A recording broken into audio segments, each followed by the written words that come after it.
Do you know there's other types of passive income businesses out there? Stay in the video and I'm going to show you what one of those are.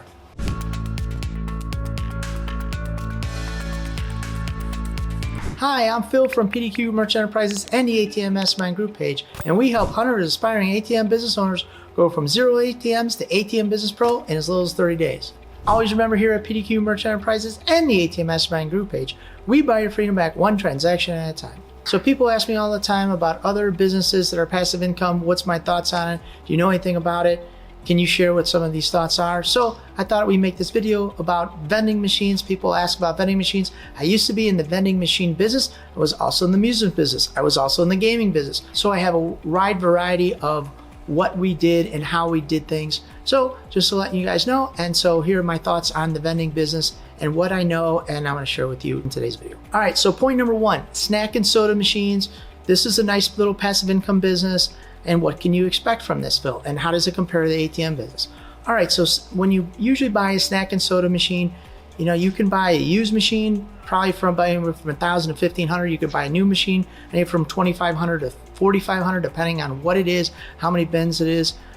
But those are the prices. A soda machine, same kind of situation. Now, when I was doing it, it was can machines. This is 15, 20 years ago. Now they're bottle machines, but you can buy one of these machines. Those are general prices. Most of them all have credit card readers on there, and they accept cash. Point number two.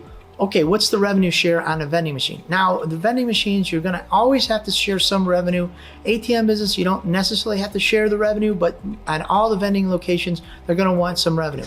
What's the revenue splits? They're usually anywhere from 10 to 30% on a revenue share. Depends on the volume, just like in the ATM business, but you will have to either pay them by a check or ACH, same kind of situation as the ATM business. Hi, this is Phil from PDQ Merchant Enterprises, and we're here to just let you guys know that we sell ATMs. We also provide repairs on ATM dispensers, and we sell keypads just like this one and this one. This is an 8000R keypad, and this one is a 6000 keypad. We also repair these and do advanced replacements. So for $175, you give us your old keypad, which is like this one, and we'll give you a refurbished one so you can put it in your 1800, your 1500s, your 1800 SEs, and some of the Halo ones will also use this one. And with this special, we're also going to offer $50 off for any new ATM sales. Just mention the promo code 2023 and we'll take an additional $50 off our regular price of the ATM. Point number three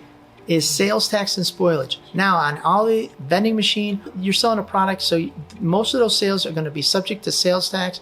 I don't know every state, but when we were in Illinois, they were all subject to sales tax, which means if you sell a dollar item in the state where we're at, it was a 7 or 8% sales tax, so we had to include that in the price of the product. Now, in the other situations we had spoilage. So bag of chips, they would spoil in about 6 weeks. Your candy bars were maybe about 3 months. Your pop and soda at the time, when we were doing it, they just started putting expiration dates on it. I don't know how long it lasts. I think somewhere between maybe 6 and 8 months. Don't quote me on that. Don't really pay attention to how one soda expires, but it was like that. So what happens is now, when you have a product and it starts to expire, you got to watch the dates all the time. You got to rotate your product, and you got to make sure that you don't lose any of that product for spoilage. And if you do, then you got to eat that.